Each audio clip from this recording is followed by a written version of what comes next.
Hello, नमस्कार। कैसे हो आप सब लोग? तैयारी कैसी चल रही है? उम्मीद करती हूँ कि सिलेबस याद हो गया होगा। लास्ट वाली अपनी क्लास थी जो पीवाईक्यू की, वो भी आप सब लोगों ने देखी होगी और थोड़ा-सा आपको आइडिया लगा होगा कि एसआई के अंदर किस टाइप के क्वेश्चन्स आते हैं। तो जिन्होंने नहीं देखी, आप मेरी पुरानी 2 क्लासेस जाके देख सकते हैं। मैंने एक क्लास ली थी जिसके अंदर मैंने स्ट्रैटेजी बताई थी कि हमें जो आरपीएससी की स्पेसिफिक एग्ज़ाम्स हैं उनके अंदर या आरएस, एमएसबी के जो एग्ज़ाम हैं, उसके अंदर पॉलिटी सब्जेक्ट को कैसे हैंडल करना होता है, क्या हमारी स्ट्रैटेजी होनी चाहिए, कैसे सिलेबस को हमें यूज़ करना है, कैसे नोट्स को यूज़ करना है, कैसे रेफरेंस बुक्स की हेल्प लेनी है और उसके अंदर मतलब जो गैप्स होंगे उनको, जो प्रीवियस ईयर क्वेश्चंस होते हैं, पुराने पेपर जो होते हैं, उससे उन गैप्स को कैसे फिल करना है, ये सब पे हमने चर्चा की थी। और लास्ट की जो क्लास थी मेरी, उसके अंदर मैंने आपको एसआई के कुछ क्वेश्चन जो 2021 के एग्जाम के अंदर आए थे, उनके बारे में थोड़ा सा बताया था कि क्या लेवल के क्वेश्चंस थे, क्या उन्होंने क्वेश्चंस पूछे थे, टॉपिक उनके क्या थे, वगैरह वगैरह। लेकिन आज की जो क्लास है ये थोड़ी डिफरेंट है, क्योंकि 2021 में जो क्वेश्चन आए और आज हम 2025 में हैं, इसके अंदर काफ़ी बदलाव आ चुका है। जो आरपीएससी है लगातार अपना पैटर्न चेंज कर रही है और लगातार इवॉल्व कर रही है खुद के क्वेश्चंस को, टाइप ऑफ क्वेश्चन को। और जो क्वेश्चंस हैं वो डायरेक्ट बुक से भी नहीं आ रहे हैं, स्टैंडर्ड बुक से भी नहीं आ रहे हैं, रेफरेंस बुक से भी नहीं आ रहे हैं, नोट से भी नहीं आ रहे हैं। तो सभी के दिमाग में क्वेश्चन है कि क्वेश्चन आ कहाँ से रहे हैं। तो थोड़ा सा उसके बारे में चर्चा करेंगे और अपनी स्ट्रैटेजी को कैसे हमें थोड़ा सा चेंज करना है। पूरा शिफ्ट करने की ज़रूरत नहीं है, थोड़ा सा शिफ्ट करने की ज़रूरत है, तो उस पर बात करेंगे। और इसी के साथ में मैं फर्स्ट क्वेश्चन अपना जो है लेके आई हूँ आपके सामने। देखिए,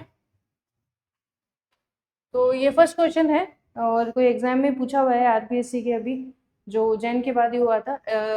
उसमें ये क्वेश्चन है, राजस्थान राज्य मानवाधिकार आयोग के बारे में ये क्वेश्चन है। और उन्होंने ये पूछा है, दो स्टेटमेंट दिए हैं, आप ध्यान से पढ़ना है इसको। सबसे पहले आप पीवाई क्यू पढ़ो तो उसको हाईलाइट कर लिया करो कि ये टॉपिक कौन सा है। तो ये राजस्थान ह्यूमन राइट कमीशन का ये टॉपिक है, ठीक है। और उसके दो स्टेटमेंट दिए हुए आपको। मानवाधिकार संरक्षण अधिनियम 1993 की धारा 33 के अंदर आयोग को वैधानिक गारंटी प्रदान की गई है, ठीक है। तो पहले तो आप जब भी लंबी स्टेटमेंट्स आए तो उसको छोटे छोटे टुकड़ों में तोड़ लो। तो इसमें आपसे ये पहले तो पूछा गया है कि मानवाधिकार संरक्षण अधिनियम 1993 के तहत ही जो है एक आयोग बनेगा केंद्र के अंदर और राज्य के अंदर, जो ह्यूमन राइट्स यानी मानवाधिकार का संरक्षण करेगा। ऐसी एक स्थापना की गई है इस आयोग की।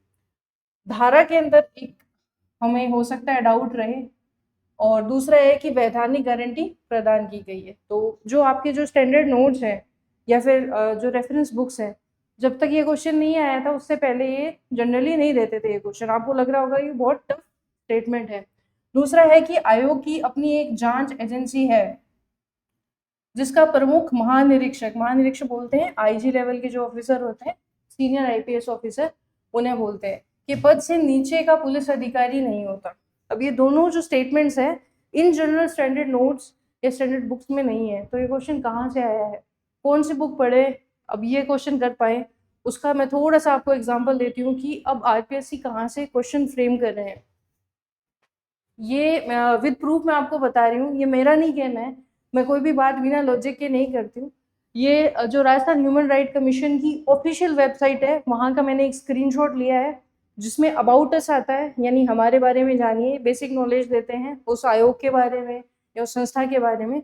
उसी पेज का एक स्क्रीनशॉट है और आप यहाँ पे ध्यान से देखिए, इन्होंने लैंग्वेज भी चेंज नहीं की। ये क्वेश्चन सीधा यहाँ से पिक किया है आयोग ने और इसकी लैंग्वेज भी चेंज नहीं की है।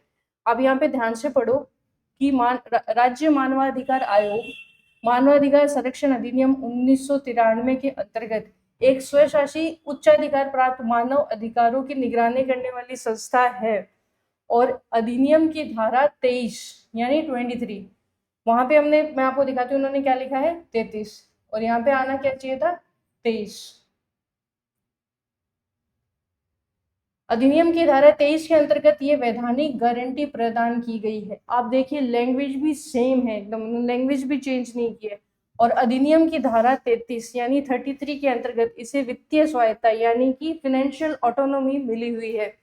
फिर उसके बाद में हम देखेंगे कि आयोग का उच्च स्तर आयोग के अध्यक्ष, सदस्य और अधिकारीगण के स्तर से परिलक्षित होता है। इससे कोई इन्होंने स्टेटमेंट नहीं दिया, बट नेक्स्ट लाइन आप देखो, आयोग सचिव राज्य सरकार के सचिव स्तर के अधिकारी से कम नहीं होना चाहिए। यानी अगर आयोग के सचिव की अगर उन्होंने कोई लैंग्वेज बनाई होती, एक और स्टेटमेंट दिया होता, तो राज्य जो सरकार है वहाँ पे सचिव के स्तर से कम के अधिकारी नहीं होंगे। और आयोग की एक अन्वेषण एजेंसी है, यानी जांच एजेंसी होती है, इंक्वायरी करने वाली एजेंसी होगी, जिसका नेतृत्व ऐसे पुलिस अधिकारी जो महानिरीक्षक यानी आईजी के नीचे के लेवल का नहीं हो सकता द्वारा किया जाता है। तो ये क्वेश्चन कहाँ से फ्रेम किया है इन्होंने? ऑफिशियल वेबसाइट से इन्होंने इस क्वेश्चन को पिक किया है, ये आपके सामने प्रूफ है। तो अब आप सोच रहे हो कि क्या करें, कि ऐसे चेंज करें अपनी तैयारी को कि सारों की वेबसाइट जा जाके देखें कि कौन सी वेबसाइट में क्या लिखा हुआ है, कितनी वेबसाइट में जाके देखें, कौन सा पेज खोल के देखें। तो मैं ये आपको नहीं कह रही हूँ कि आपको एक एक चीज़ की वेबसाइट खोल के और वहाँ से नोट्स बनाने हैं। आप अपने जो भी आप पैटर्न फॉलो कर रहे हो कि रेफरेंस बुक है या आपके जो भी स्टैंडर्ड नोट्स हैं आप उनको फॉलो करो, आप PYQ को फॉलो करो। फिर उसके बाद में एक बार जब ये चीज़ें कंप्लीट हो जाए, ये सारी चीज़ों पे आपकी कमांड हो जाए, तब आप जो आयोग एटलीस्ट जितने दिए हुए हैं या संस्थाएं हैं, जैसे कि सपोज हाई कोर्ट है, सुप्रीम कोर्ट है या राज्यपाल है, इनकी जो ऑफिशियल वेबसाइट्स होती है उनको थोड़ा सा स्क्रॉल करके आप देख सकते हो। बहुत बेसिक चीज़ें, मतलब अबाउट अस, यानी बेसिक चीज़ जो एक पेज के अंदर दी होगी वेबसाइट में, उसे आप खोल के हल्का सा देख सकते हो। बट वो स्टार्टिंग आप इस चीज़ से मत करना कि वेबसाइट खोल के आप पढ़ाई स्टार्ट कर रहे हो, वो चीज़ सही नहीं रहेगी। बाकी जो मेरे से पढ़ रहा है उनको तो ये भी करने की ज़रूरत नहीं है, वो काम मेरा है। मैं आपको बता दूंगी कि यहाँ पे ये चीज़ जो है वो ज़्यादा फोकस करना है इस पर। जो नोट्स होंगे उनमें ये सारी चीज़ ऑलरेडी होगी, उसमें आपको सिर्फ क्लास लेनी है, आपको पढ़ना है, और उसके अलावा आपको ये एक रेफरेंस बुक अगर आप फॉलो करना चाहते हो तो करो, और PYQ एनालिसिस आपको करना है। नेक्स्ट क्वेश्चन पे चलते हैं। उससे पहले मैं आपको थोड़ा सा आइडिया दे देती हूँ जो मानवाधिकार संरक्षण है उसके बारे में, बेसिक आइडिया। तो मानवाधिकार संरक्षण अधिनियम 1993 याद रखना कि इस अधिनियम के तहत जो सेंटर और स्टेट है दोनों के अंदर मानवाधिकारों के संरक्षण के लिए एक आयोग की स्थापना की जाएगी। और ये क्वेश्चन भी बहुत बार पुट किया हुआ है कि कौन सी धारा के अंदर मानवाधिकार जो है उसको परिभाषित या डिफाइन किया गया, यानी ह्यूमन राइट्स को डिफाइन किया गया है, जो धारा यानी सेक्शन 2 है उसके अंदर। इसका गठन हुआ था वो 18 जनवरी 1999 को हुआ था। ये क्वेश्चन भी काफी बार पूछा है कि इसका गठन कब हुआ, यानी स्थापना कब हुई, और ये काम करना कब स्टार्ट हुआ। तो मार्च 2000 के अंदर इसने काम करना स्टार्ट किया। इसके अध्यक्ष अभी जो है वो न्यायमूर्ति गंगाराम जी मूलचंदानी जी है, जिनकी फोटो आपके सामने है, आप याद रखना। और जो फर्स्ट अध्यक्ष जो थी वो जो है जस्टिस कांता कुमारी भटनागर थी, ये भी आपको ध्यान रखना है। एक क्वेश्चन यहाँ से फ्रेम होता है बहुत बार, ये भी आप फोकस करना कि 2006 के अंदर ये जो एक्ट था इसमें संशोधन हुआ था, और तब 1+4 ये स्ट्रक्चर था राज्य मानवाधिकार आयोग का राजस्थान का, उसको चेंज करके इन्होंने 1+2 ये स्ट्रक्चर कर दिया। यानी एक अध्यक्ष होंगे, वर्तमान अध्यक्ष आपके सामने है गंगा राम जी मूलचंदानी, और 2 अन्य सदस्य होंगे आयोग के अंदर। ये चीज आपको फोकस करनी है। फिर उसके बाद में धारा 23 के अंदर जो ये एक्ट है, इसकी धारा 23 के अंदर इसको लीगल गारंटी मिली हुई है, यानी वैधानिक गारंटी प्राप्त है। धारा 33 के अंदर वित्तीय स्वायत्ता जो है मिली हुई है, और जांच एजेंसी जो है वो इनकी सेपरेट होती है, जिसका जो हेड होता है वो IG या उसके ऊपर के लेवल का अधिकारी होता है। तो इसका आंसर क्या होगा? इसका आंसर होगा पहला स्टेटमेंट जो है वो गलत है, क्योंकि यहाँ पे आनी चाहिए थी धारा 23 यानी सेक्शन 23, और जो दूसरा स्टेटमेंट है वो सही है। तो इसका आंसर होगा केवल यानी केवल 2। ठीक है, नेक्स्ट क्वेश्चन चलते हैं। अब ये एक एग्जाम हुआ था EORO का, री एग्जाम हुआ था, उसका एक क्वेश्चन है, और आपको फर्स्ट टाइम अगर आप इस क्वेश्चन को देखोगे तो आपको एक काफी टफ भी लगेगा। 1958 के अंदर राजस्थान जो हाई कोर्ट है उसकी जो जयपुर पीठ है, भारत सरकार द्वारा एक समिति का गठन किया गया था, और उसकी सिफारिश के ऊपर वो जयपुर पीठ को समाप्त कर दिया गया। तो ये पूछ रहे हैं कि वो समिति के मेंबर या सदस्य कौन नहीं थे इनमें से।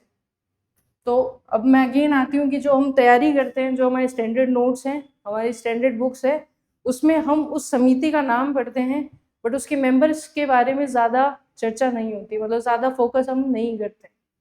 ठीक है, तो जो समिति उसका नाम था सत्यनारायण राव समिति। और उस समिति के अंदर हमने क्या किया था, जो राजस्थान की जो हाई कोर्ट की जयपुर पीठ थी उसको हमने एबॉलिश किया और उसको हमने ट्रांसफर किया या शिफ्ट किया था जोधपुर के अंदर। ठीक है, अब ये तो हमें पता है कि ये तो आंसर नहीं होगा क्योंकि ये तो सदस्य थे, ये तो हेड ही थे उस समिति के। अब बाकी हमारे पास 3 ऑप्शन है, विश्वनाथन जी, इंद्रनाथ मोदी जी और बीके गुप्ता जी। अब 2 सिनेरियो रहेगा, एक अगर आपने इसके बारे में पढ़ा है तो आप हिम्मत करो और ट्राई करो कि इसको आप सही आंसर लगा सको, और अगर आपने इसके बारे में नहीं पढ़ा है तो ये क्वेश्चन को आप स्किप कर सकते हो, क्योंकि इन 3 में से अगर आप एक आंसर तुक्का भी लगाओगे तो बहुत ज़्यादा चांसेस है कि वो आंसर गलत होने वाला है। तो ये क्वेश्चन भी मैं आपको बताती हूँ उन्होंने कहाँ से पिक किया है। ये मैंने एक स्क्रीनशॉट लिया है, जो राजस्थान हाईकोर्ट की ऑफिशियल वेबसाइट है, ये उसका स्क्रीनशॉट है।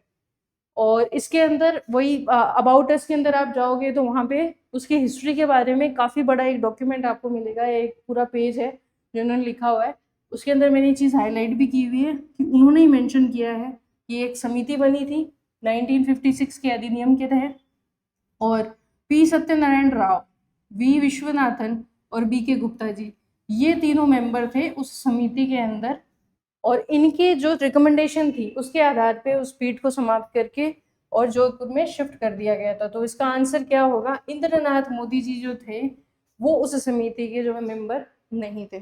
तो फिर से आप ये बोलोगे कि सबकी वेबसाइट चेक करें हम, तो आप कर सकते हो वेबसाइट चेक, लेकिन सबसे पहले आप नोट्स कंप्लीट करो, अपने PY को कंप्लीट करो, सिलेबस को कंप्लीट करो। अगर उन सब पे अच्छी कमांड हो गई है then you can shift to website. आप अपने जो बचे हुए फिल गैप है उनको फिल करने के लिए वेबसाइट यूज़ कर सकते हो। अगर आपके पास टाइम नहीं है तो उसके लिए फिर हम हैं, हम ये सब कंपाइल करके आपको नोट्स के अंदर दे देंगे। अब मैं आपको कुछ बेसिक चीज़ें बता देती हूँ हाई कोर्ट के बारे में। हाई कोर्ट की जब भी हम बात करें तो हमारे कॉन्स्टिट्यूशन के अंदर आर्टिकल 214 से लेकर 231 तक हाई कोर्ट के बारे में चीज़ें मेंशन की गई हैं।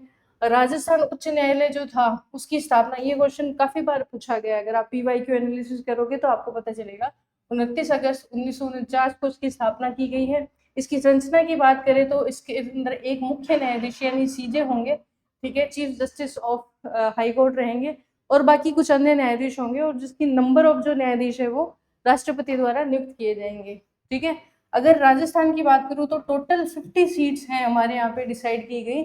आज की बात करूँ तो 43 फिल की जा चुकी है, यानी 43 जजेस अभी एट प्रेजेंट है और 7 सीट जो है हमारी खाली है। और एक क्वेश्चन पूछते हैं हाई कोर्ट के जो जज होते हैं उनकी एलिजिबिलिटी क्या होती है, कौन जज बन सकता है। तो 2 पॉइंट आप ध्यान रखना कि एक तो भारत के नागरिक होने चाहिए और उनके पास 10 वर्ष का न्यायाधीश एज ए जज का अनुभव होना चाहिए सबऑर्डिनेट कोर्ट्स के अंदर, यानी निचली अदालतों में, या फिर वकालत का अनुभव होना चाहिए 10 वर्ष का है। ठीक है, तो ये योग्यता से भी क्वेश्चन बनता है, स्टेटमेंट बना के देते हैं कि कौन सा कथन सत्य है असत्य है। फिर कार्यकाल की बात करें तो 62 ईयर है हाई कोर्ट के जजेस का। त्यागपत्र राष्ट्रपति जी को देते हैं, और हटाने की अगर हम बात करें तो इम्पीचमेंट होता है इनका संसद के अंदर, अगर विशेष बहुमत से प्रस्ताव पारित हो जाता है तो किसी भी जज को हटा दिया जाता है। और अभी रिसेंटली न्यूज़ में भी चल रहा है जस्टिस वर्मा की इम्पीचमेंट के बारे में, तो आप उस चीज़ से भी इसको कनेक्ट कर सकते हो। राजस्थान हाई कोर्ट का मुख्यालय अभी जोधपुर में है और उसकी एक बेंच है जो जयपुर के अंदर स्थित है।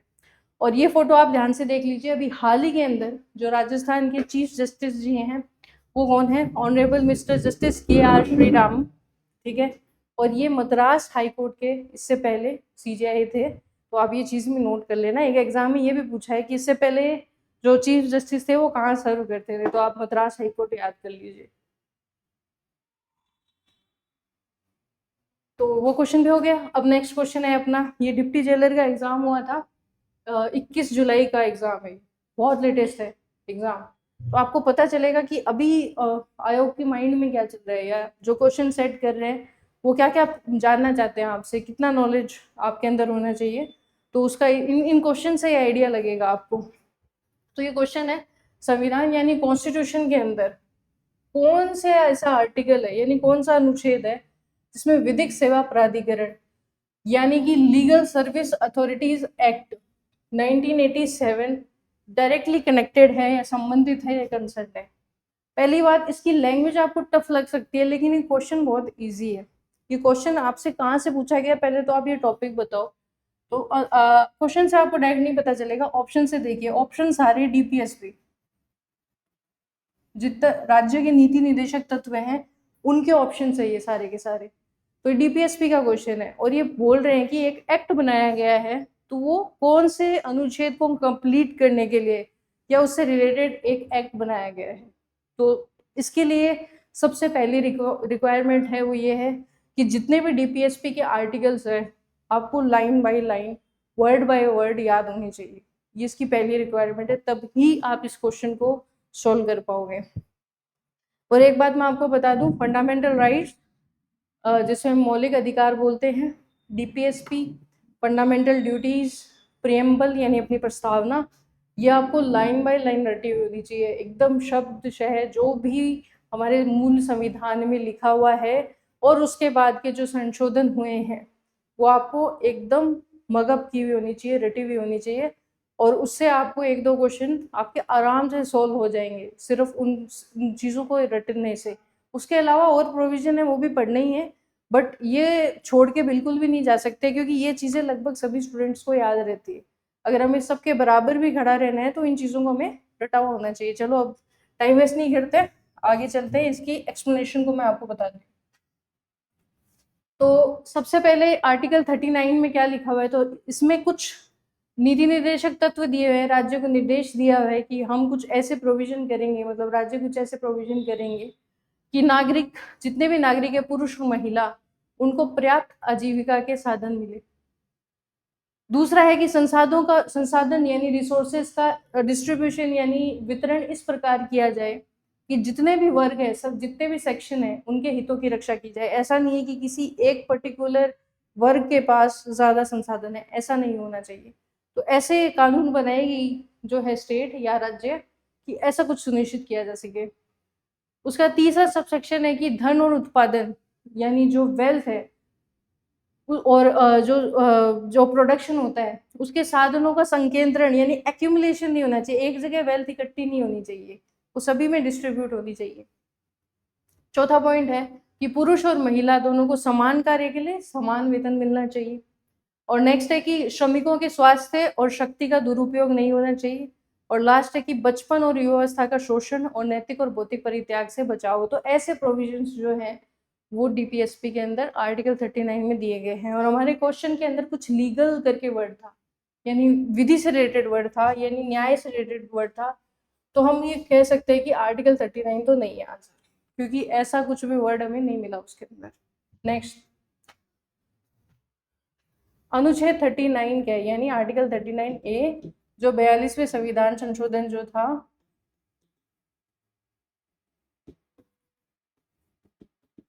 उससे जोड़ा गया था, ठीक है। और इसके अंदर लिखा है समान न्याय और निशुल्क विधिक सहायता। और यहाँ ये रहा हमारा आंसर, हमें विधिक वर्ड भी मिल गया, यानी गवर्नमेंट या स्टेट ऐसे कुछ प्रोविजंस बनाएगी कि सबको समान न्याय मिले, यानी इक्वल जस्टिस मिले और फ्री लीगल एड मिल सके। तो उसके लिए हमने ये लीगल सर्विसेज अथॉरिटीज एक्ट 1987 बनाया था।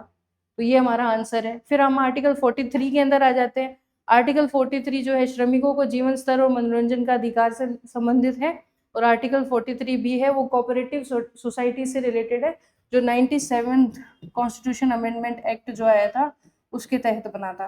तो ये दोनों आंसर नहीं होंगे, आंसर होगा 39A। ये हमारा आंसर है, बाकी दोनों। तो ये आंसर निकलेगा कैसे, जब हमें सारे डीपीएसपी याद होंगे, तो इसलिए आपको सभी डीपीएसपी को याद करना है। Next question. अब डिप्टी जेलर का एक और क्वेश्चन है हमारे पास, 21 जुलाई का ये पेपर है। केंद्रीय सतर्कता आयोग यानी सीवीसी, सेंट्रल विजिलेंस कमीशन, इसकी बात की गई है, ठीक है। तो टॉपिक हमारा हो गया सीवीसी, और ये आपके सिलेबस में दिया हुआ है। ऐसा नहीं है कि ये क्वेश्चन रैंडम कहीं से पूछा है। ये जितने भी मैंने आपको पीवाईक्यू बताए हैं सब आपके सिलेबस, डीपीएसपी लिखा हुआ है आपके सिलेबस के अंदर, मानवाधिकार आयोग लिखा हुआ है, केंद्रीय सतर्कता आयोग लिखा हुआ है, हाईकोर्ट लिखा हुआ है। तो सिलेबस कंप्लीट करना जो है वो फर्स्ट प्रायोरिटी रहनी चाहिए आप सभी की। अब आगे बढ़ते हैं अपने। केंद्रीय सतर्कता आयोग प्रति वर्ष यानी हर साल आयोग द्वारा किए गए कार्यों से रिलेटेड प्रतिवेदन, यानी हम बोल सकते हैं एक तरीके से रिपोर्ट। ये अपनी रिपोर्ट इनमें से किसको देगा, ये आपको बताना है, ठीक है। प्रधानमंत्री, राष्ट्रपति, संसद और गृह मंत्री। तो एक चीज आप याद कर लो कि जो सीवीसी है वो हर साल अपनी रिपोर्ट जो है राष्ट्रपति को देता है, और फिर बाद में राष्ट्रपति जी जो हैं उस रिपोर्ट को संसद के दोनों पटल पे रख देते हैं, पुट कर देते हैं। तो ये चीज आप याद रखना। और जो आयोग है उससे संबंधित क्वेश्चन यही बनते हैं कि उसका गठन कब हुआ, किस अधिनियम या किस अनुच्छेद के तहत वो काम करता है, उसका अध्यक्ष कौन होता है, उसका अध्यक्ष को चुनाव करने वाली समिति क्या है, उसका कार्यकाल क्या होता है। ये सभी मुख्य चीज़ें होती है जो किसी भी आयोग से रिलेटेड क्वेश्चंस जो है फ्रेम बन करते हैं यहाँ से। अब मैं आपको थोड़ा सा बेसिक आइडिया दे देती हूँ सीवीसी के बारे में।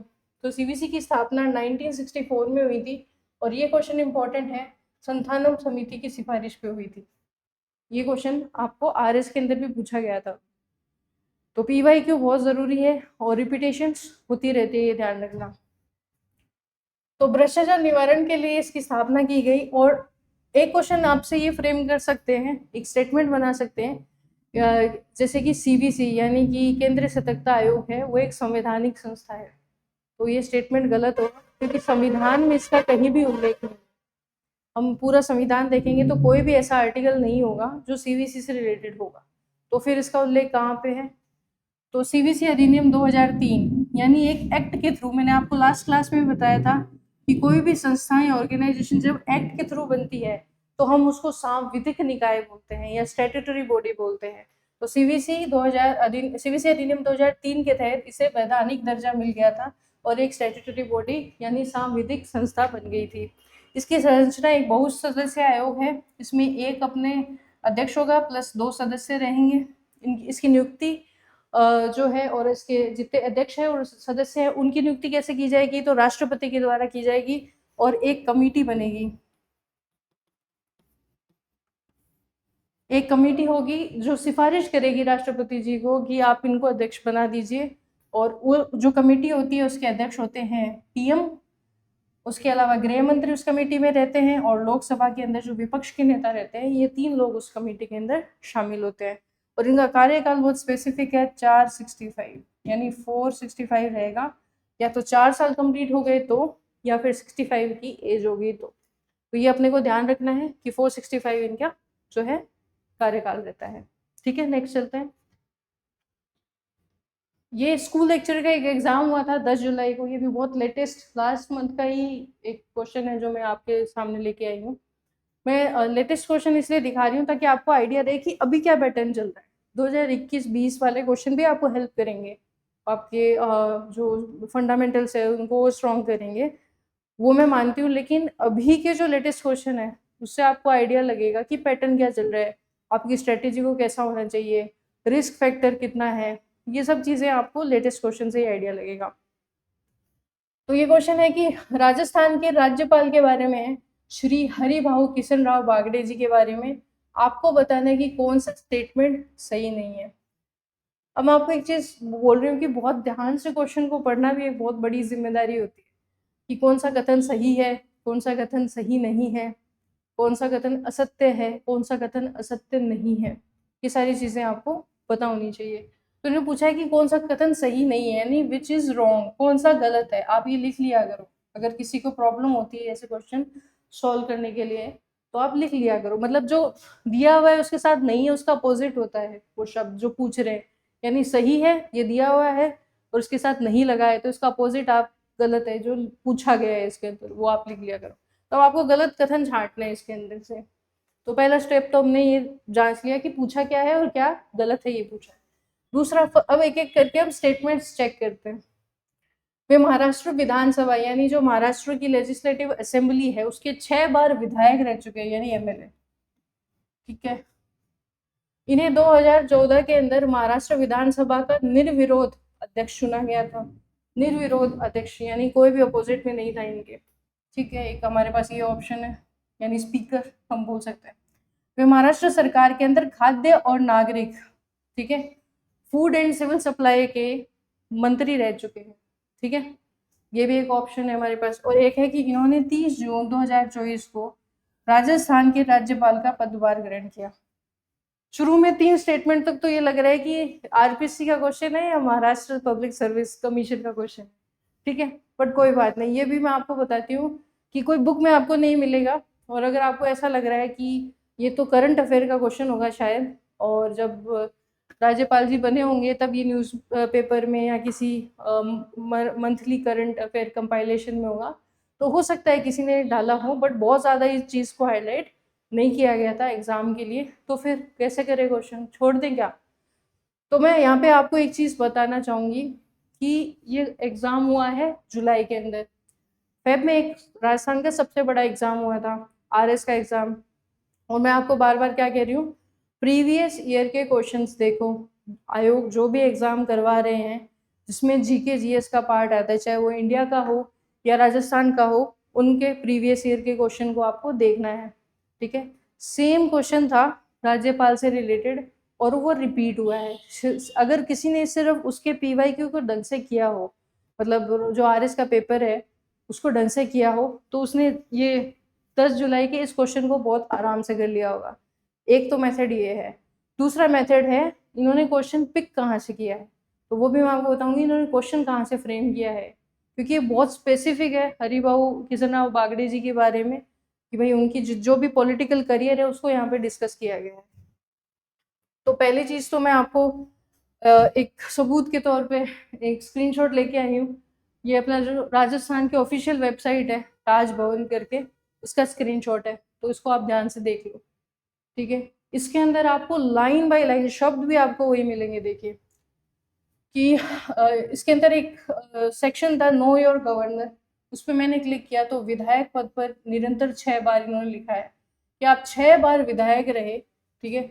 1985, 90, 95, 99 वगैरह ऐसा करके, तो 6 बार ये विधायक रहे हैं। पहली चीज़ आपको ये ध्यान रखनी है। दूसरी बात है कि मंत्री पद पर इन्होंने कार्य किया है, तो खाद्य और नागरिक आपूर्ति मंत्री रहे हैं, सॉरी। और तीसरी चीज ये है कि विधानसभा के अध्यक्ष, यानी जो महाराष्ट्र की लेजिस्लेटिव असेंबली है, देखिए शब्द भी यहीं से उठा है, निर्विरोध अध्यक्ष के तौर पे इन्हें चुना गया महाराष्ट्र विधानसभा का। तो ये 3 स्टेटमेंट आपके सामने है, ठीक है, ऐसे के ऐसे जो वेबसाइट से उठाए हैं। क्वेश्चन यहीं से पिक हुआ है, आप बता दीजिए और कहाँ से पिक हुआ है। ऐसा तो नहीं है ना कि राजस्थान का एग्जाम है और लिथुआनिया की कोई बुक से वो क्वेश्चन उठाएंगे, ऐसा नहीं होगा। चीज़ें तो यहीं से होगी, बस हमें पकड़नी है कि कहाँ से आती है। और कुछ क्वेश्चन ऐसे भी आएंगे जो हमें छोड़ना है, तो उन पर टाइम वेस्ट नहीं करना है, ना ही नेगेटिव के चक्कर में पड़ना है। तो वो भी मैं आपको उसका भी एग्जाम्पल दूंगी कि उसको छोड़ने वाले क्वेश्चन कौन से होते हैं। तो ये 3 स्टेटमेंट हैं जो तीनों के तीनों सही है। चाहते हैं ये सही है, ये सही है, ये सही है, तो बचा हुआ ये है और ये गलत होगा। अब इसका मैं बताती हूँ। चलो वेबसाइट नहीं देखी मैंने, लेकिन पीवाईक्यू तो देखने के लिए बोला है ना मैंने आपको बार बार। यह आरएस का एग्जाम है, उसका स्क्रीनशॉट है, ठीक है। राजस्थान के राज्यपाल के संबंध में निम्न में से कौन सा कथन सही नहीं है, और इसका आंसर था हरिभाऊ किशनराव बागड़े ने 31 जुलाई 2024 को राजस्थान के राज्यपाल का पदभार संभाला। तो ये स्टेटमेंट इन्होंने बोला है सही नहीं है, और आयोग के हिसाब से इसका आंसर था ये, यानी ये स्टेटमेंट सही है। तो इस फैक्ट को आपको याद करना था। अगर किसी ने इस फैक्ट को याद किया होता तो वो क्वेश्चन उसका सही होता वहाँ पे। तो आपको वेबसाइट पे भी जाने की जरूरत नहीं, बाकी 3 स्टेटमेंट को भी देखने की जरूरत नहीं। इसीलिए मैं कह रही हूँ बार बार बार बार कि पीवाईक्यू को बहुत ज़्यादा अच्छे से करो। कोई भी आपकी जगह नहीं करने वाला। मैं हो सकता है यहाँ पे 15 क्वेश्चन 20 क्वेश्चन ले आओ एक क्लास के अंदर, बट जितना टाइम मैं इसमें लगाऊंगी आप खुद से करोगे तो 1 से 1.5 घंटे में आप काफ़ी सारे क्वेश्चन कर लोगे, और बार बार करने पे वो चीज़ें आपको याद हो जाएगी। तो प्रीवियस ईयर क्वेश्चन को आपको नहीं छोड़ना है, ठीक है। बाकी राज्य पुनर्गठन आयोग की अनुशंसा पर राज प्रमुख के पद को समाप्त किया गया था, ये बिल्कुल सही है। और 7वें संविधान संशोधन से राज प्रमुख का पद जो है वो समाप्त किया गया था, ये भी सही है। अब ये गुरुमुख निहाल सिंह जी जो वाला क्वेश्चन है, इसके बारे में भी आप लोगों को लग रहा होगा कि 1 नवंबर 1956 को ही तो उन्होंने शपथ ली थी। तो ये 2021 में भी आया हुआ है सेम क्वेश्चन गुरुमुख निहाल सिंह जी के बारे में, आरएस के ही एग्जाम में। और ये कंट्रोवर्सी हुई थी, कुछ बच्चे जो हैं उन्होंने रिट लगाई थी। और ये दैनिक भास्कर के न्यूज़ की एक कटिंग है, उन्होंने एक्सप्लेन किया हुआ है कि ये क्वेश्चन था और ये कंट्रोवर्सी थी। और आयोग ने ये कहा था कि हमने अधिकृत यानी ऑफिशियल वेबसाइट से लिया है चीज़, तो उन्होंने माना था कि 25 अक्टूबर 1956 को नियुक्ति मानी उन्होंने गुरमुख निहाल सिंह जी की। तो ये चीज़ भी आपको थोड़ा ध्यान में रखनी है। तो इन शॉर्ट मेरा कहने का मतलब है कि PYQ ज़रूर देखो आप, उससे आपको कई क्वेश्चन डायरेक्ट बहुत आसानी से सोल्व हो जाएंगे।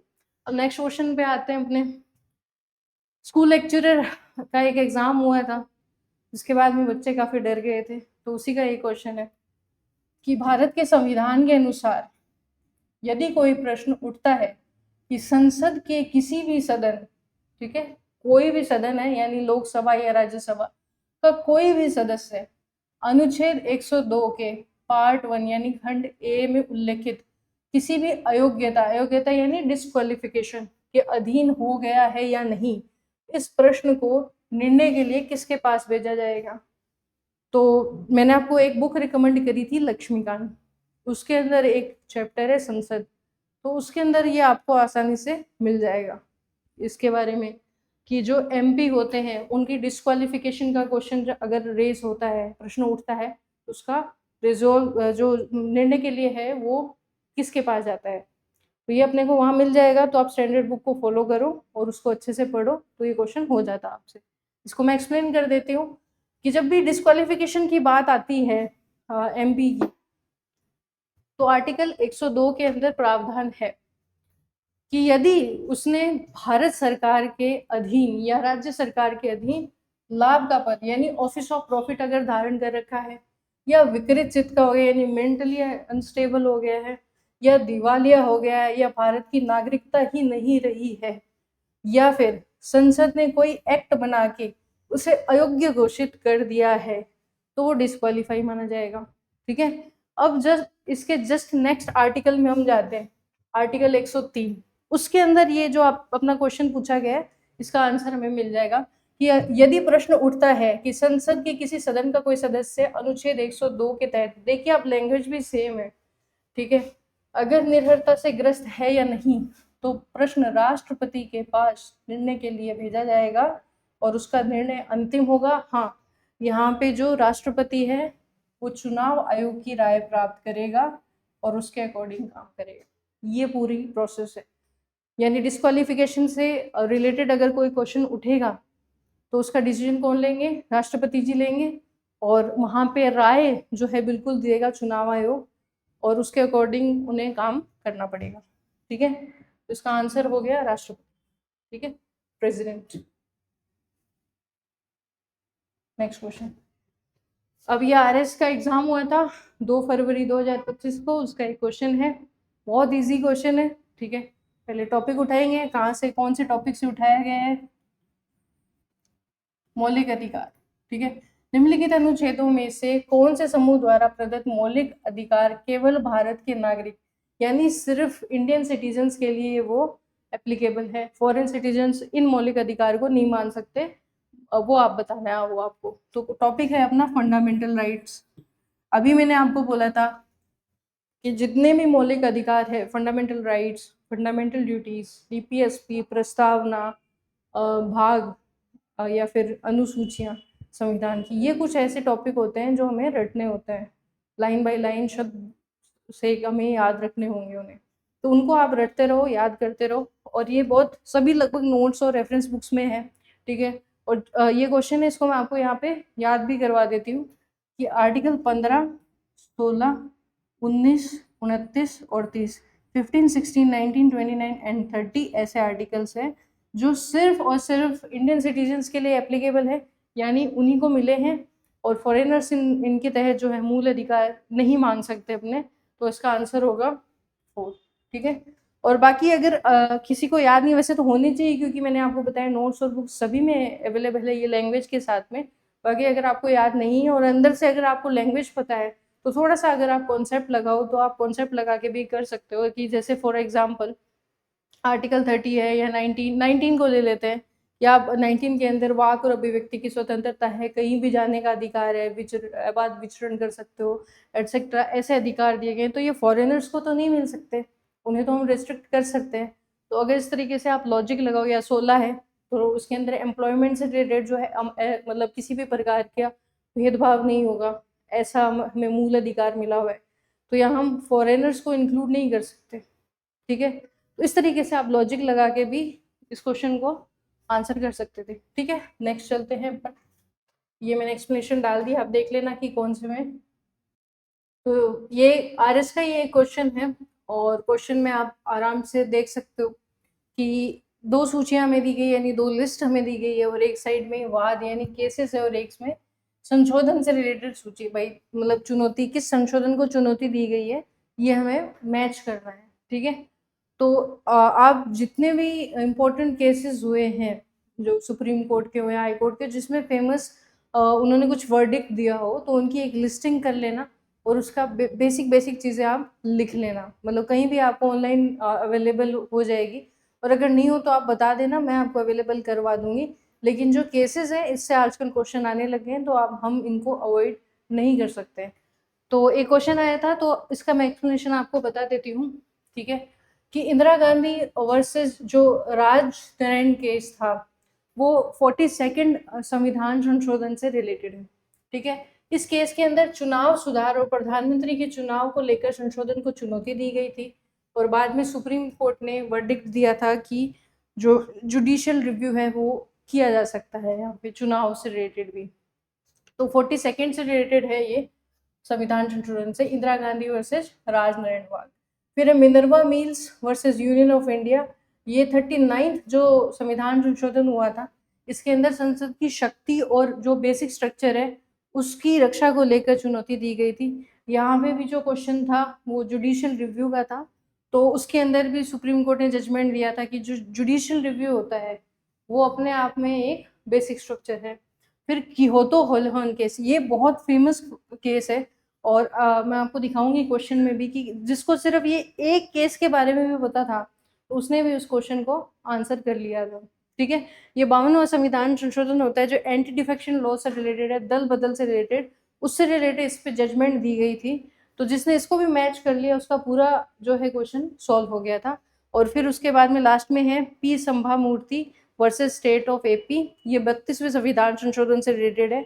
इसमें एक्चुअल में क्या हुआ था कि आंध्र प्रदेश की जो प्रशासनिक न्यायाधिकरण है उससे रिलेटेड था कि उसमें जो जजमेंट होगा उस पर फर्दर जुडिशियल रिव्यू नहीं हो सकता, तो उससे रिलेटेड एक ये केस था। अब मैं क्वेश्चन पे दोबारा आती हूँ, और देखिए जिसको सिर्फ एक भी आ रहा था कि वो तो होलोहान बनाम जशीलू केस, अगर उसने सी को 2 से मैच कर दिया, तो सी में 2 सिर्फ एक ही ऑप्शन में था, इसका आंसर है 4। तो इस तरीके से आप कर सकते हो, ज़रूरी नहीं है आपको चारों की चारों चीज़ें याद रही हो। अगर आपने बेसिक चीज़ें भी पढ़ी है तो भी आप आराम से क्वेश्चन को सोल्व कर सकते हो। ठीक है, नेक्स्ट चलते हैं अपन। ये भी आरएस का ये क्वेश्चन है आपके सामने, लोकसभा के अध्यक्ष से रिलेटेड है, यानी जो लोकसभा के स्पीकर होते हैं उनकी पावर से रिलेटेड है। अब मैं आपको एक चीज़ यहाँ पे बताना चाहूँगी कि अगर हम सिलेबस देखेंगे आरएस का, तो उसमें डायरेक्टली स्पीकर नहीं लिखा हुआ है। इसका मतलब ये है कि अब आयोग ये चाह रहा है कि ठीक है, जो सिलेबस में वर्ड्स लिखे हैं उन्हें तो हमें अच्छे से करना ही है, उसके अलावा जो इम्पोर्टेंट थीम्स होते हैं या फिर इम्पोर्टेंट जो एक तरीके से आप बोल सकते हो टॉपिक, जिससे बार बार क्वेश्चन पुट किया जाता है अलग अलग एग्जाम में, उन चीज़ों को भी हमें खुद से कवर करना होगा। यानी एक बार एक सिलेबस आपने कवर कर लिया, फिर PYQ में जैसे आज मैंने आपको स्पीकर के बारे में बताया, तो अपने सिलेबस के अंदर अगर स्पीकर के बारे में नहीं है तो मैं इम्पॉर्टेंट, क्योंकि एक पर्सनैलिटी होती है स्पीकर की, तो उसके बारे में मैं आपको ऐड करके बता दूंगी। तो आप थोड़ा एक कदम अब फॉरवर्ड लेना स्टार्ट करो सिलेबस के भी आगे। ठीक है, तो लोकसभा का जो अध्यक्ष है उनकी शक्तियों के बारे में पूछा गया है कि लोकसभा अध्यक्ष संसद के दोनों सदनों की संयुक्त बैठक की अध्यक्षता करते हैं। तो जिसको संयुक्त बैठक के बारे में नहीं पता उनको मैं बता दूं कि आर्टिकल 108 के अंदर जॉइंट सिटिंग यानी संयुक्त बैठक का प्रावधान है, और जो ऑर्डिनरी बिल होता है यानी साधारण विधेयक होता है,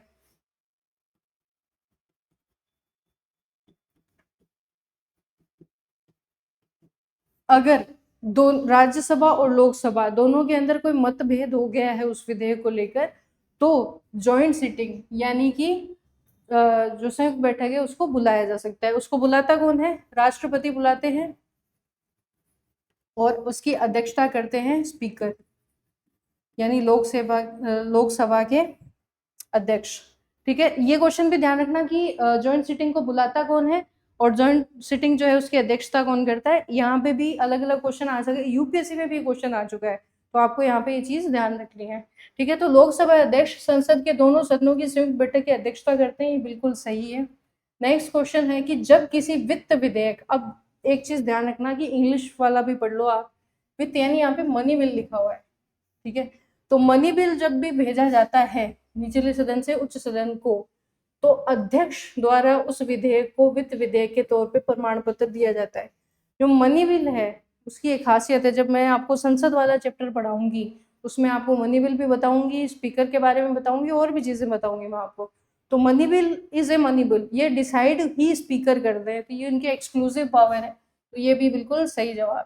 ठीक है, तीसरा है कि जब अध्यक्ष को हटाया जाता है तो उसका प्रस्ताव विचाराधीन है, यानी अध्यक्ष को जब हम हटाएंगे और उसका प्रस्ताव जो है वो विचाराधीन है, तो अध्यक्ष न तो अध्यक्षता करेंगे, तो ये बिल्कुल सही है, जब उनको हटाने की बात चल रही है तो अध्यक्षता नहीं कर सकते, और न ही कार्यवाही में भाग लेंगे। यहाँ पे थोड़ी सी गलती है, कार्यवाही में क्यों नहीं भाग लेंगे वो, क्योंकि अगर मान लो उनको हटाने से रिलेटेड ही कोई बात चल रही है तो कार्यवाही में तो उनका रहना जरूरी है, हो सकता है उन्हें अपनी बात रखनी हो, कुछ बोलना हो, तो यहाँ पे ये वाली शब्द की वजह से कि कार्यवाही में भाग नहीं लेंगे, ये चीज गलत हो, बाकी अध्यक्षता वो नहीं करेंगे।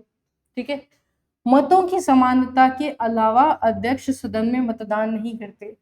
जब मैं आपको स्पीकर पढ़ाऊंगी तब मैं आपको बताऊंगी, आज भी बता रही हूँ कि जो स्पीकर होते हैं यानी लोकसभा के जो अध्यक्ष होते हैं वो कभी भी वोटिंग नहीं करते।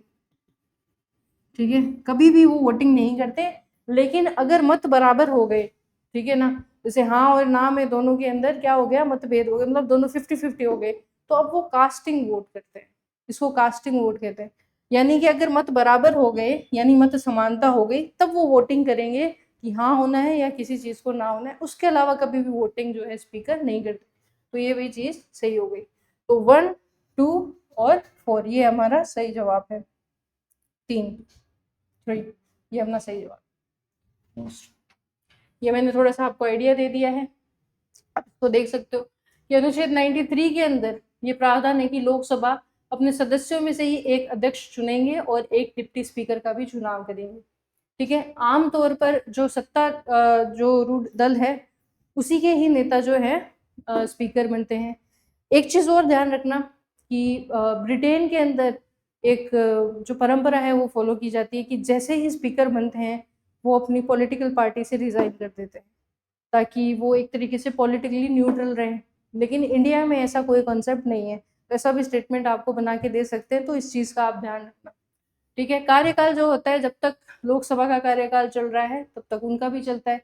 अच्छा, एक बात आप मेरे को बताओ कमेंट सेक्शन के अंदर कि स्पीकर अपना इस्तीफा किसे देते हैं, ये आप मुझे बताना। रेजिग्नेशन जो देंगे स्पीकर वो किसको देंगे, लोकसभा के अध्यक्ष अपना इस्तीफा किसको देते हैं, आप में से जिसको भी आता है कमेंट सेक्शन में आप लिखो, जो जो सही आंसर करेगा उसको मैं एक हार्ट दे दूंगी।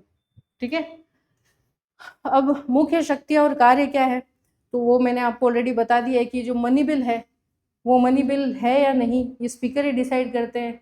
उसके अलावा वोटिंग नहीं इन जनरल करते, लेकिन मत अगर बराबर हो गए तो उस स्थिति में वो अपना कास्टिंग वोट जो है वो देते हैं। उसके अलावा सदन का अनुशासन बनाए रखना उनका महत्वपूर्ण जिम्मेदारी है, और उसके अलावा जो कास्टिंग वोट है उसके बारे में मैंने आपको बता दिया। ठीक है, और लोकतंत्र का, संसदीय लोकतंत्र का उन्हें संरक्षण जो है माना जाता है। अब नेक्स्ट क्वेश्चन पे हम आते हैं, निम्नलिखित में से किस मुख्यमंत्री ने अधिकतम बार राजस्थान में राष्ट्रपति शासन का सामना किया है। ठीक है, अगर कोई राजस्थान की पॉलिटी पढ़ रहा है, ठीक है, कोई भी एग्जाम के लिए, चाहे आरपीएससी का दे रहा हो चाहे आरएसएमएसबी का दे रहा है, तो उसे ये टॉपिक तो याद करके जाना ही पड़ेगा कि राष्ट्रपति शासन राजस्थान में कितनी बार लगा है, कब कब लगा है, जब लगा उस वक्त यहाँ के सीएम कौन थे, यहाँ के राज्यपाल कौन थे। ठीक है, और अगर एक और फर्दर स्टेप आगे जाने के लिए बोलूं तो राष्ट्रपति कौन थे सेंटर के अंदर।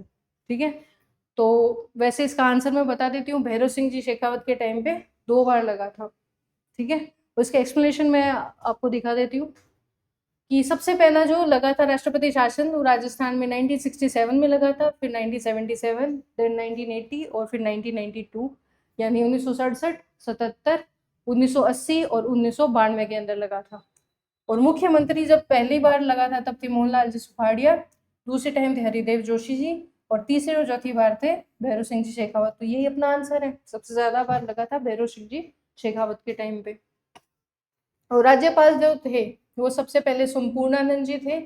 सेकंड नंबर पे जब लगा था 1977 के अंदर, तब वेदपाल तागी जी थे। और 1980 में थे रघुकुल तिलक जी। और 1992 के अंदर जब लगा था भैरव सिंह जी शेखावत के टाइम, तब थे एम चन्ना रेड्डी। तो ये चीजें आपको बहुत बेसिक, आप चाहो तो स्क्रीनशॉट ले लो इस चीज का, और ये आपको याद रखना है। हर एग्जाम में ये क्वेश्चन आपको बहुत इंपॉर्टेंट के तौर पे याद करना है, और मिल भी सकता है। ठीक है, नेक्स्ट। अब एक ईओआरओ का एग्जाम है, उसका एक क्वेश्चन मैं आपके सामने लेके आई। ठीक है, इस क्वेश्चन में आपसे पूछा गया, टॉपिक है इसका राजस्थान राज्य चुनाव आयोग। ठीक है, यानी राजस्थान जो इलेक्शन कमीशन है, स्टेट इलेक्शन कमीशन, उसके बारे में आपको 4 स्टेटमेंट दिए गए हैं, और आपको ये बताना है कि कौन सा कथन गलत है, यानी which of the following statement is wrong, incorrect. Incorrect कौन सा स्टेटमेंट है।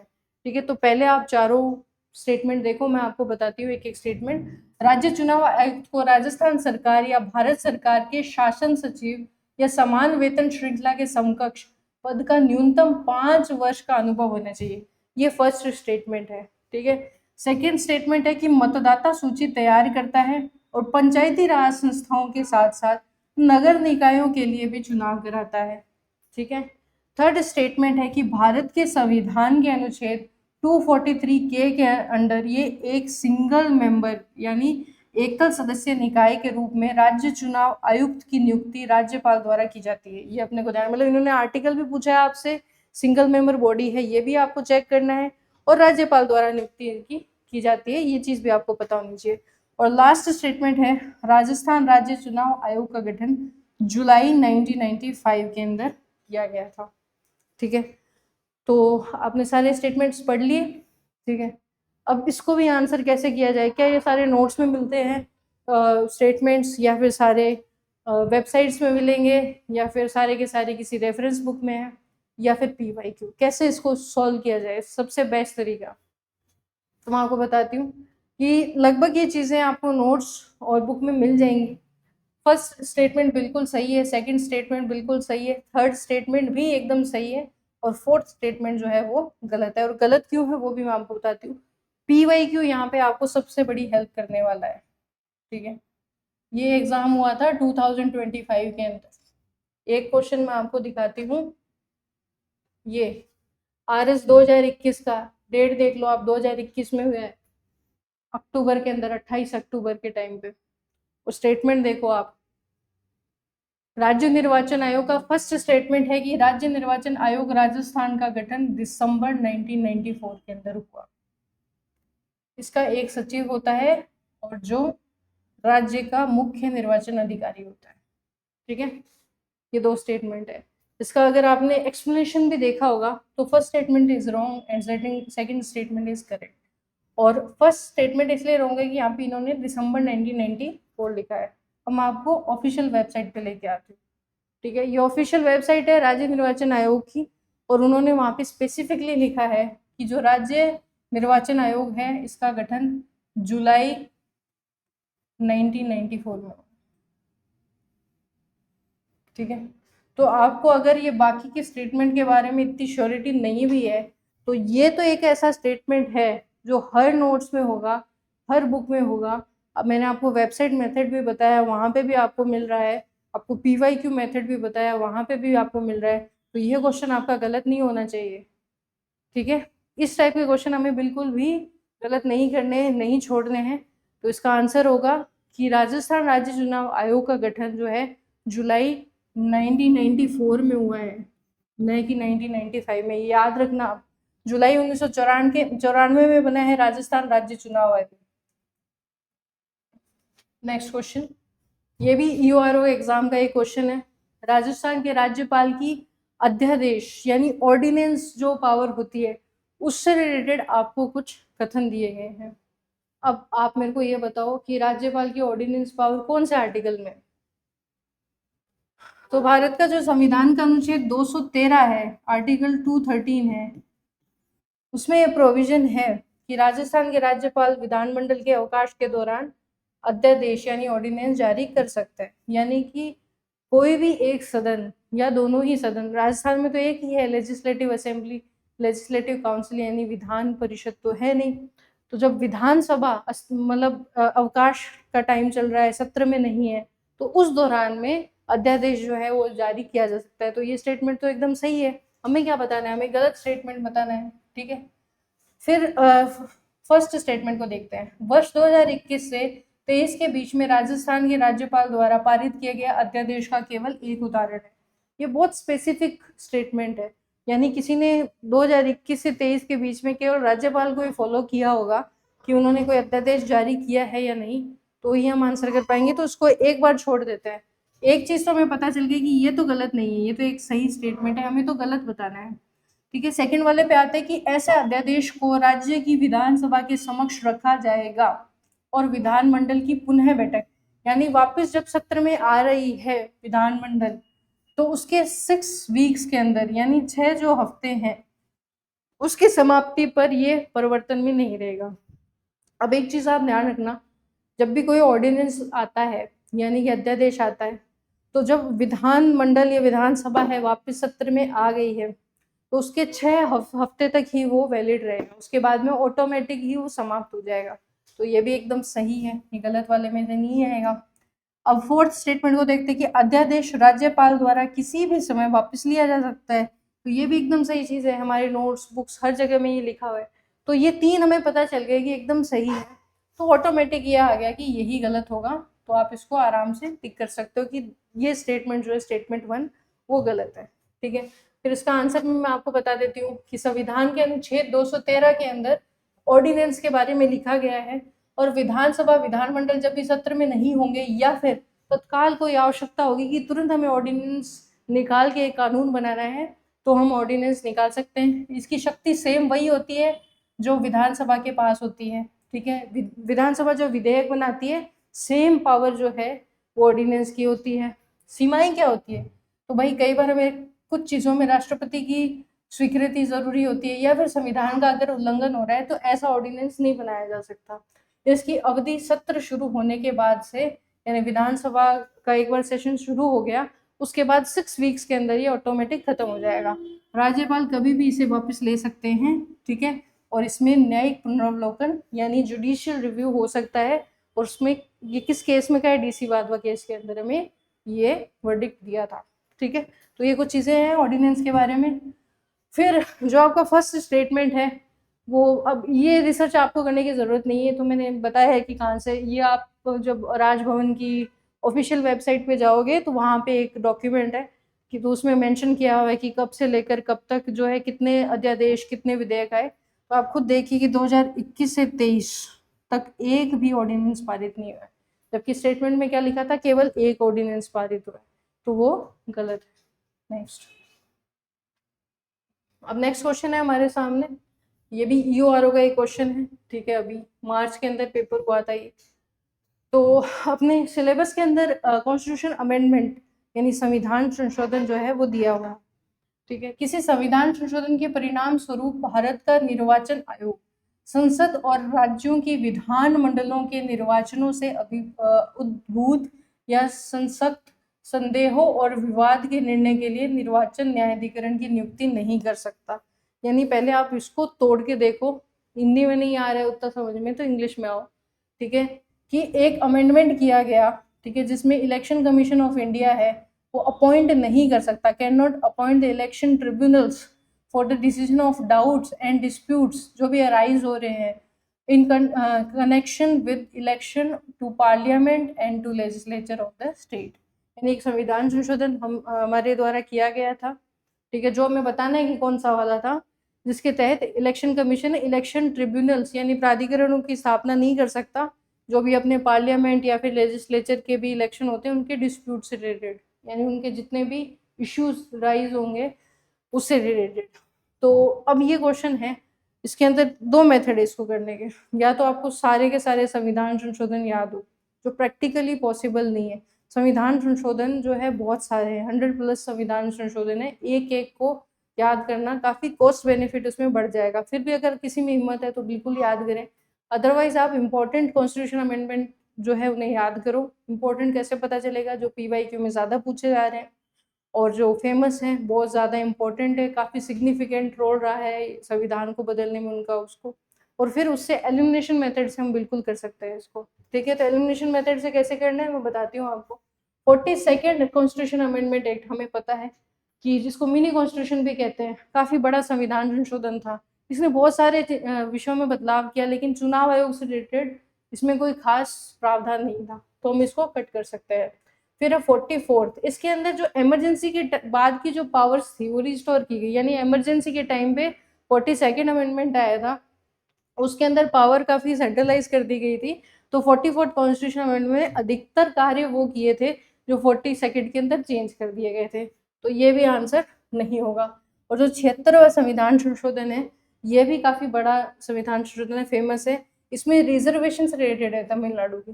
ठीक है, अपने को पता है कि 50% से अधिक आरक्षण नहीं हो सकता, लेकिन जब 1992 का वर्डिक्ट आया था सुप्रीम कोर्ट का कि 50% से अधिक आरक्षण नहीं हो सकता, तो जो तमिलनाडु का जो रिजर्वेशन एक्ट था उसको 9वीं अनुसूची में डाला गया था, ऐसा कुछ ये संविधान संशोधन कहता है। तो ऑटोमेटिकली आंसर होगा 19वां संविधान संशोधन। ठीक है, तो इसका आंसर होगा 19 कॉन्स्टिट्यूशन अमेंडमेंट। तो इसको हमें एलिमिनेशन मेथड से करना होगा। अब एक क्वेश्चन मैं आपके सामने लेके आई हूँ, ये भी RS का ही क्वेश्चन है। ठीक है, अपना टॉपिक है सिटीजन चार्टर। क्या होता है सिटीजन चार्टर, किसी को पता है? आप में से जो भी जानते हो सिटीजन चार्टर के बारे में, आप कुछ लिखना कमेंट्स के अंदर। ठीक है, अगर मैं बहुत आसान भाषा में कहूँ तो सिटीजन चार्टर एक डॉक्यूमेंट होता है, सिंपल दस्तावेज होता है, जिसके अंदर कोई भी गवर्नमेंट एजेंसी है उसकी सारी इंफॉर्मेशन दी जाती है कि क्या इसका कॉन्स्टिट्यूशन है, अगर कोई हमने शिकायत निवारण तंत्र बना रखा है तो उसकी प्रणाली क्या है। ठीक है, यहाँ पे हम किस प्रकार की सेवाएं देते हैं, आपको यहाँ पे किस प्रकार के लाभ मिलेंगे, एक तरीके से इंफॉर्मेशन देने वाला संस्था के बारे में एक ऐसा डॉक्यूमेंट है। ठीक है, तो मैं इसके एक्सप्लेनेशन आपको बता देती हूँ कि सरकारी विभाग या संस्था द्वारा जनता को उपलब्ध कराई जाने वाली सेवाएं, उनके मानक, समय सीमा, शिकायत निवारण तंत्र की जानकारी, नोट तंत्र, जानकारी देता है। इसका उद्देश्य जनता और प्रशासन के बीच में जवाबदेही, पारदर्शिता और गुणवत्ता सुनिश्चित करना है। अब हम क्वेश्चन पे आते हैं वापस।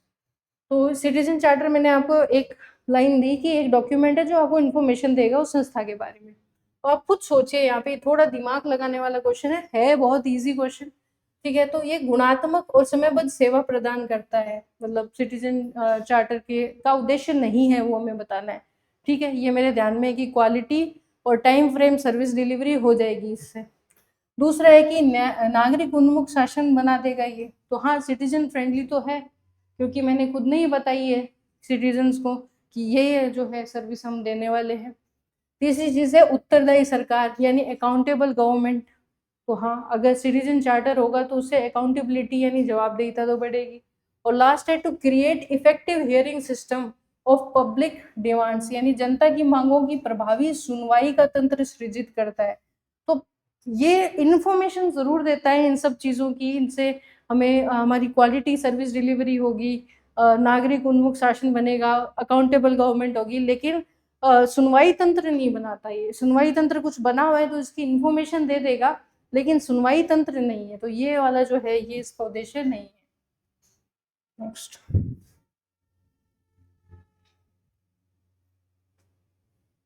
नेक्स्ट क्वेश्चन है, ये सीनियर टीचर का एक एग्जाम हुआ था, उसका क्वेश्चन है, who was the president of India under whose tenure particularly under a particular calendar year the maximum record number of ordinances were formulated since independence। Hindi में पढ़ देती हूँ कि भारत के वह राष्ट्रपति कौन थे जिनके कार्यकाल में विशेष रूप से एक विशेष कैलेंडर वर्ष के तहत स्वतंत्रता के बाद से सबसे अधिक रिकॉर्ड संख्या में अध्यादेश बनाए गए थे। और मैंने आपको पिछली क्लास में भी एक लाइन बोली थी कि कुछ क्वेश्चन छोड़ने के होते हैं, जिसमें हम अगर तुक्का लगाएंगे तो डेफिनेटली नेगेटिव हमें मार्क्स मिलेंगे। तो ये वही क्वेश्चन है जिसे छोड़ना होता है। ये आपको रेफरेंस बुक्स में या नोट्स के अंदर नहीं मिलेगा बहुत आसानी से, इसे या तो आपने कहीं PYQ में देखा होगा या फिर ये पहली बार क्वेश्चन आपके सामने फ्रेम हुआ होगा। तो अगर आपको ये आता है, 100% श्योर है, तो इसमें आप अपना लक आजमाओ, वरना इसको छोड़ दो। ठीक है? इससे फ़ायदा क्या होगा कि आपका नेगेटिव मार्किंग नहीं होएगी, जो भी आपके 0.33 या जितने भी माइनस होने वाले थे वो बच जाएँगे और आप ऐसे क्वेश्चन को स्किप कर दो। कॉन्सेप्चुअल क्वेश्चन है उनको बिल्कुल आंसर करो, जो टॉपिक आपने पढ़े हैं बिल्कुल जवाब दो, ऐसे क्वेश्चन को आपको स्किप करना है। वैसे इसका आंसर मैं आपको बता देती हूँ, डॉक्टर शंकर दयाल जी शर्मा, और अपने जो PRS इनकी जो ऑफिशियल वेबसाइट है, उसमें ये मेंशन किया गया है कि राष्ट्रपति अध्यादेश बनाने के लिए शक्ति का कितनी बार प्रयोग करते हैं, उससे रिलेटेड कुछ बात की गई है कि 1993 में सबसे ज़्यादा यानी 34 बार अध्यादेश पारित किए गए थे। 1993 में भारत के राष्ट्रपति कौन थे, ये सर्च करोगे तो शंकर दयाल जी का नाम आपके सामने आ जाएगा। ठीक है, तो ये क्वेश्चन आप स्किप कर सकते हो आसानी से, ऐसे क्वेश्चन आप छोड़ दो, कोई दिक्कत नहीं है। ठीक है, तो मैंने कोशिश की है कि मैं कैसे क्वेश्चन सॉल्व करती थी एग्ज़ाम में, मेरी स्ट्रैटेजी कैसे रहती थी, बिल्कुल वैसे ही आपको भी सिखाऊँ कि आपको कैसे पढ़ना है, जो पुराने क्वेश्चंस हैं उनको कैसे हैंडल करना है, और अभी का जो पैटर्न है वो क्या क्या चल रहा है RPSC का, और क्वेश्चन कहाँ से फ्रेम हो रहे हैं, सबसे मेन चीज़ ये। तो उस अकॉर्डिंग आप अपने स्वविवेक से सोचिए कि आपको स्ट्रैटेजी के अंदर क्या चेंजेस लेके आना है। अगर आपको यूज़फुल लगी क्लास तो आप लाइक कर सकते हो, कमेंट कर सकते हो, शेयर भी कर सकते हो, सब्सक्राइब भी कर सकते हो। और अगर आपको कोई ऐसी क्लासेस और चाहिए तो आप मेंशन कर देना, मैं ऐसी क्लासेस और आपके सामने ले आऊँगी। और ये एक अपनी स्ट्रैटेजी की क्लास हो चुकी है और 2 प्रीवियस ईयर क्वेश्चन एनालिसिस की क्लास हो चुकी है कंप्लीट। इसके बाद में अपनी जो पॉलिटी है वो मैं स्टार्ट करने वाली हूँ प्रॉपर तरीके से। कितनी तारीख को स्टार्ट होगी ये सब आपको टेलीग्राम पे इन्फॉर्म कर दिया जाएगा। तब तक के लिए आप सभी को all the best. Thank you very much.